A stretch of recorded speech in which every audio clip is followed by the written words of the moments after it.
Item ಯಾವುದೇ ಇರಲಿ try ಮಾಡಿ ಆಚಿ ಚಿಕನ್ ಮಸಾಲಾ. ಇವತ್ತಿನಿಂದ SSLC ಪರೀಕ್ಷೆ ಆರಂಭ ಆಗಿದ್ದು ಎಲ್ಲ ವಿದ್ಯಾರ್ಥಿಗಳು ಕೂಡ ಬಹಳ ಉತ್ಸುಕರಾಗಿ ಎಕ್ಸಾಮ್ ಬರೆಯೋದಕ್ಕೆ ಹೋಗ್ತಾ ಇದ್ದೀರಿ. ನಿಮಗೆಲ್ಲ ಕೂಡ ಗ್ಯಾರಂಟಿ ನ್ಯೂಸ್ ಪರವಾಗಿ ಆಲ್ ದಿ ಬೆಸ್ಟ್ ಅಂತ ಹೇಳ್ತಾ ಯಾವ ರೀತಿ ಸಿದ್ಧತೆ ಭದ್ರತೆ ಆಗಿದೆ ಆ ಕುರಿತ ಡೀಟೇಲ್ಸ್ ಅನ್ನ ನಿಮ್ಮ ಮುಂದೆ ಇಡ್ತಾ ಇದ್ದೀವಿ. ಇಂದಿನಿಂದ SSLC ಪರೀಕ್ಷೆ ಆರಂಭ. ಏಪ್ರಿಲ್ 2ರ ತನಕ ಕೂಡ SSLC ಎಕ್ಸಾಮ್ ನಡೆಯುತ್ತೆ. ರಾಜ್ಯದಾದ್ಯಂತ 2871 ಕೇಂದ್ರಗಳಲ್ಲಿ ಪರೀಕ್ಷೆ ಆರಂಭಗೊಂಡಿದೆ. ಪ್ರತಿ ಪರೀಕ್ಷಾ ಕೇಂದ್ರದಲ್ಲೂ ಕೂಡ ಸಿಸಿ ಕ್ಯಾಮೆರಾಗಳ ಕಣ್ಗಾವಲಿರುತ್ತಂತೆ. ಪರೀಕ್ಷಾ ಅಕ್ರಮ ತಡೆಗಟ್ಟೋ ನಿಟ್ಟಿನಲ್ಲಿ ಪರೀಕ್ಷಾ ಅಕ್ರಮದಲ್ಲಿ ಭಾಗಿಯಾದ್ರೆ ತಕ್ಷಣ ಅಂತ ವಿದ್ಯಾರ್ಥಿಯನ್ನ ಡಿಬಾರ್ ಮಾಡಲಾಗುತ್ತೆ. ಪರೀಕ್ಷಾ ಕೇಂದ್ರದ 200 ಮೀಟರ್ ವ್ಯಾಪ್ತಿಯಲ್ಲೂ ಕೂಡ ನಿಷೇಧಾಜ್ಞೆ ಜಾರಿ ಮಾಡಲಾಗಿದೆ. ಪರೀಕ್ಷಾ ಕೇಂದ್ರದ ಅಕ್ಕಪಕ್ಕವಿರೋ ಜೆರಾಕ್ಸ್ ಅಂಗಡಿಯನ್ನ ಕೂಡ ಮುಚ್ಚೋದಕ್ಕೆ ಸೂಚನೆ ಕೊಡಲಾಗಿದೆ. ಮಲ್ಲೇಶ್ವರಂನ ಕರ್ನಾಟಕ ಪಬ್ಲಿಕ್ ಶಾಲೆಗೆ ಶಿಕ್ಷಣ ಸಚಿವ ಭೇಟಿ ಕೊಟ್ಟಿದ್ದಾರಂತೆ. ವಿದ್ಯಾರ್ಥಿಗಳಿಗೆ ವಿಶ್ ಕೂಡ ಮಾಡಿದ್ದಾರೆ ಸಚಿವ ಮಧು ಬಂಗಾರಪ್ಪ. ಒಟ್ಟು 9 ಲಕ್ಷಕ್ಕೂ ಅಧಿಕ ವಿದ್ಯಾರ್ಥಿಗಳು ಈ ಬಾರಿ SSLC ಎಕ್ಸಾಮ್ ಬರೀತಿದ್ದಾರೆ. ನೋಡಿ ಎಷ್ಟು ಪ್ರಿಪರೇಷನ್ಗಳು ಇರುತ್ತೆ. ಜೊತೆಗೆ ಈ SSLC ಎಕ್ಸಾಮು ರಿಸಲ್ಟ್ ಅನ್ನೋದು ಜೀವನದ ಪ್ರಮುಖ ಘಟ್ಟ ಅಂತ ಹೇಳ್ತಾರೆ. ಹಾಗಾಗಿ ವೆರಿ ಇಂಪಾರ್ಟೆಂಟ್ ಆಗುತ್ತೆ SSLC ಎಕ್ಸಾಮ್.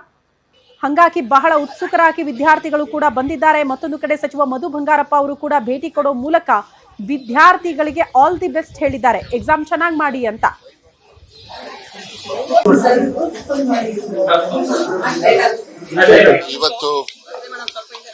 ಇವತ್ತು ನಿನ್ನೆಗೆ PUC ಫೆಬ್ರವರಿ 28ರಿಂದ ನಿನ್ನೆವರೆಗೂ ಕೂಡ 18ನೇ ತಾರೀಕು ಮಾರ್ಚ್ ವರೆಗೂ ನಮಗೆ PUC ಎಕ್ಸಾಮ್ ನಡೀತು. ಎಲ್ಲ ಸುಸಜ್ಜಿತವಾಗಿ ಯಾವುದೇ ತರದ ತೊಂದರೆಗಳಾಗದೇ ಇರ್ತಕ್ಕಂಥ ರೀತಿಯಲ್ಲಿ ನಾವು ಬಹಳ ಕಲಿಕೆಯಲ್ಲೂ ಕೂಡ ಎಲ್ಲ ಜವಾಬ್ದಾರಿಯನ್ನು ತಗೊಂಡು ನಾವು ಮಾಡಿದೀವಿ. ಒಂದು ಭಾಗ.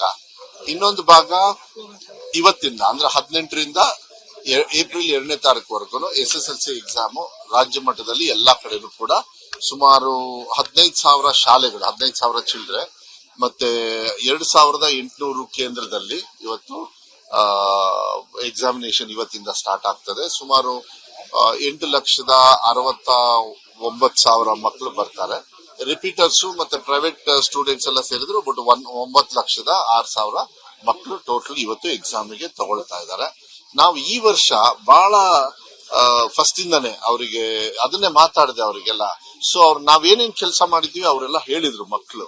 So that is very important. ಸುಮ್ನೆ ಕುತ್ಕೊಂಡು ನೀವು ಓದಿ ಅಂತ ತಂದೆ ತಾಯಿರ ಟೆನ್ಷನ್, ಮಕ್ಳಿಗೆ ಟೆನ್ಷನ್, ನಾವು ಇಲಾಖೆಯಿಂದ ಟೆನ್ಷನ್ ಎಲ್ಲ ಆಗೋದನ್ನ ನಾವೇನ್